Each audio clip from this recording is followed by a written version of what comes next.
Baie hartlik welkom, liewe gemeente en liewe vriende.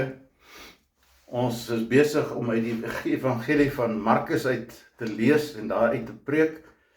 En vanmôre wil ek dan graag so 3 gedeeltetjies kortliks lees. Maar ons tema is: wie is Christus vir jou? Wie is Christus vir jou? So kom ek begin om te lees uit Markus 6. Jezus het daarvandaan weggegaan. Hy het in die dorp gekom waar hy groot geword het, dis nou Nasaret. En sy disippels was saam met hom. En toe die Saterdag aanbreek, het hy mense in die sinagoge begin leer. Hulle het vir mekaar gesê: waar kom hy aan al hierdie dinge en watter besondere gawe van wysheid het hy dat daar sulke kragtige dade deur sy hande plaasvind? Is hy dan nie 'n timmerman, 'n seun van Maria en die broer van Jakobus, Joses, Judas en Simon nie? En is dit dan nie sy susters wat hier by ons woon nie? En dan die woorde: maar die mense wou niks van hom weet nie. Maar die mense wou niks van hom weet nie. Dan so 'n bietjie later in hoofstuk 6 vers 14, koning Herodes, dis nou Herodes Antipas, het van Jesus gehoor, want sy naam het bekend geraak. Party mense het gesê, Johannes die Doper is uit die dood uit opgewek. En party het gesê, dis Elia. Ander het gesê, hy's 'n profeet. Toe Herodes dit hoor, het hy gesê, dit Johannes wat ek onthoof het, is uit die dood opgewek. Groot verwarring onder die koning en sy gesante. En dan die gedeelte wat belangrik is vandag is die gedeelte in Markus 8 vers 27. Daar het Jesus en disippels na die dorpies naby Caesarea Philippi gegaan. Langs die pad het hy vir die disippels gevra: wie sê die mense is ek? Wie sê die mense is ek? Hulle antwoord hom: Johannes die Doper, party sê Elia, party een van die profete. Maar julle, vra hy, wie sê julle is ek? Petrus antwoord hom: U is die Christus. U is die Christus. Jesus het hulle toe begin leer dat die Seun van die Mens baie moet ly, dat hy deur die familiehoofde en die priesterhoofde en die skrifgeleerdes verwerp moet word en doodgemaak moet word en 3 dae later moet opstaan. Hy het met hulle hieroor gereguit gepraat. Toe het Petrus hom op sy geneem en hom berispe. Hy het egter omgedraai en sy disippels gekyk en vir Petrus berispe. Moenie in my pad staan nie, Satan, het hy gesê, want jy dink nie aan wat God wil hê nie, maar aan wat die mense wil hê. Jy dink nie aan wat God wil hê nie, maar wat die mense wil hê. Ek lees die verhaal van 'n biskop van Antiochië, Ignasie. En hulle het hom geboei deur die strate van Rome gelei op pad na die plek waar hy tereggestel sou word. Waarskynlik onthoof sou word. En baie van die Christene het dit gesien en die Christene wou na vore tree en hom drasties help dat hy bevry kan raak. En sy antwoord was eenvoudig vir hulle gewees: nee, hierdie lydenspad moet ek stap. Dis my lydingspad wat ek moet stap. Agterna, nadat hy onthoof is, het hy bekend gestaan as die draer van God. Die draer van God. Nou, Jesus in hierdie gedeelte is op pad na die verste noordelike gedeelte na Caesarea Philippi. En dit gaan in hierdie gesprek gaan dit oor sy identiteit. Wie sê die mense is ek? Nou, daar was al klaar verwarring, want die mense van sy eie dorp, Nasaret,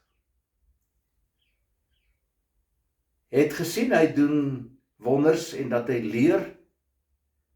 Hulle het gesê, gaan liewerste uit. gaan liewerste weg van ons af.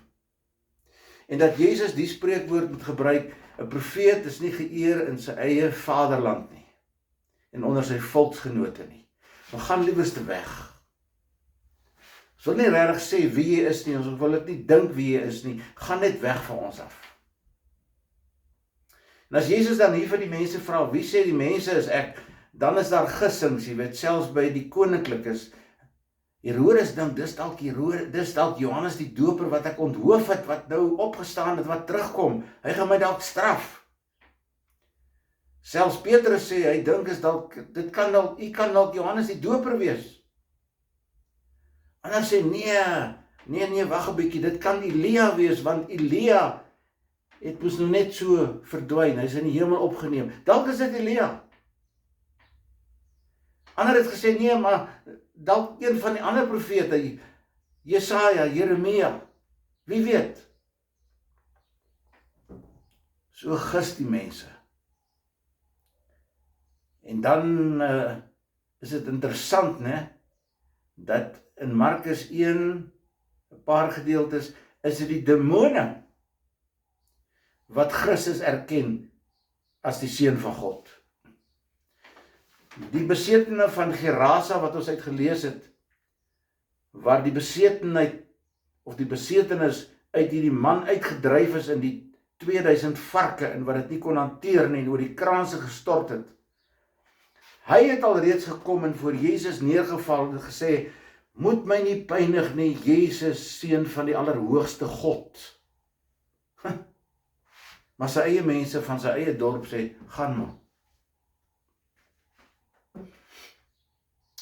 Petrus is baie bekommerd.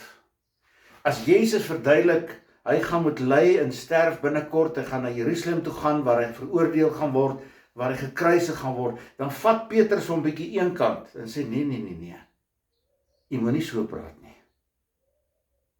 En dat Jesus omdraai en hy sê, gaan weg agter my Satan, want nou wil jy my van die pad afbring, wat my Vader vir my uitgestippel het, en dis die pad van lyding. Nou wil jy my wegvat van daai pad af.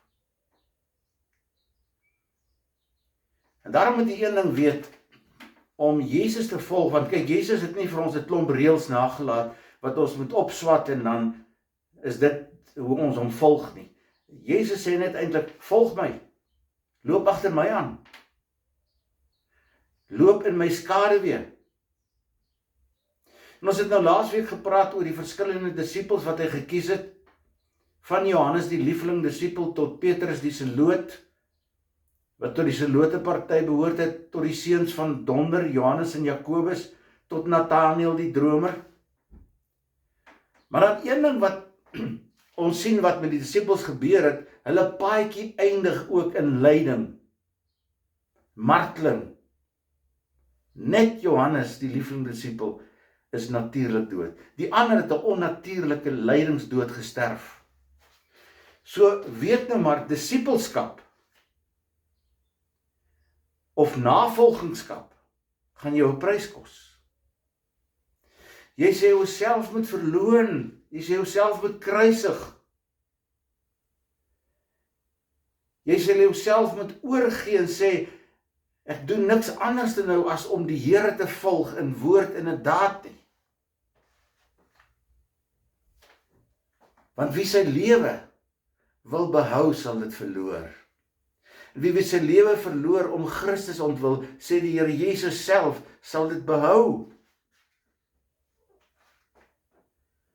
Hy sê verder, wie hom skaam vir my, voor ander mense, vir hom sal ek my skaam voor die engele in die hemel. Ontken maar dat jy Jesus ken. Wees maar skaam vir Jesus om vir hom op te staan en vir hom op te tree. Dan sal hy hom skaam vir jou met die oordeelsdag. Vir die engele en sy Vader in die hemel. Mag ons ernstig daaroor nadink, dat ons waaragtig nie skaam om te sê ek is 'n kind van die Here nie. Dat ek my waaragtig nie skaam om te sê ek dien Jesus Christus nie. Maar dat dit my roeping, my oortuiging sal wees wat ek met my lewe uitleef. Ek dien U Here met hart en mond en hande, met my hele wese. Ek kan nie anderste nie, want U is my Here, U is my koning. Kan nie anderste nie. Want ware geloof is om getrou te wees aan Christus. Gehoorsaam te wees aan God en die wil van God en die wet van God. Daarom het ons almal 'n keuse, né? Jy het 'n keuse wat jy kan maak en wat jy moet maak. Wil jy getrou wees aan die wêreld en die reëls van die wêreld en die wette van die wêreld? Is jy heeltyd besig om in te pas in die wêreld se struktuur en om mense te please? Of het jy al die keuse in jou lewe gemaak om te sê, weet jy wat, of ek lewe en of ek sterwe, sê Paulus, ek behoort aan die Here. Ek wil hom dien met hart en mond en hande. Met my ganse lewe. Maar dan moet jy dit weet, dat lyding is deel van ons lewenspad. Daar staan nêrens in die Bybel dat jy met 'n geheime pad die spitstyd verkeer van die lewe kan ontkom nie. Nêrens nie. Ons almal stap inderdaad, party in 'n minder en ander in meerder mate, die lydingspad van die lewe. En die disippels het geweet, lyding is deel van ons lewenspad. Jakobus, die broer van Jesus, begin sy brief. Moenie verbaas wees oor die vuurgloed van beproewing wat oor julle lewenspad gaan kom nie. Moenie verbaas wees nie. Wees dit 'n wagte, as jy vir Jesus gekies het, dan kies jy ook vir die kruis. Maar dan moet jy weet, die opstaan en die leë graf gaan ook deel van jou lewe word. Maar die lydingspad, sê Jakobus, is 'n beproewingspad. En ons moet besluit of ons waaragtig volgelinge gaan wees. Want jy weet, nou luister jy na 'n klomp slim teoloë wat deur die jare heen in die geskiedenis heen allerlei uitsprake gemaak het op grond van die vraag, wie is Jesus vir jou? Dan skryf Reimarus, he is the Prozac Jesus. Hy is maar net die een om ons bietjie te kalmeer, om ons te paai, ons aan die slaap te sis. Hy maak ons nie bewus van die harde realiteite van hierdie lewe nie, daarom is hy the Prozac Jesus, sê Reimarus. Schleiermacher het gesê, nee, sy naam is eintlik Christa. Hy is eintlik 'n dogtertjie gewees. Hy is nie hierdie verlosser wat ons van praat nie.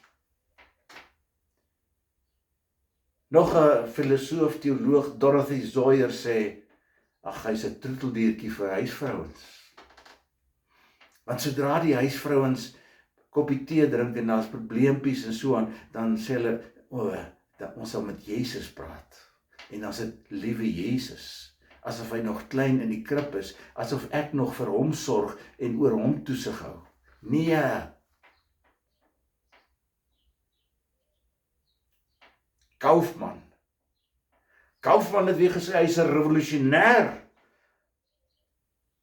Hy kom die tempel ingestorm met 'n sweep, hy keer die tafels om, hy jaag die ouens met 'n sweep daaruit.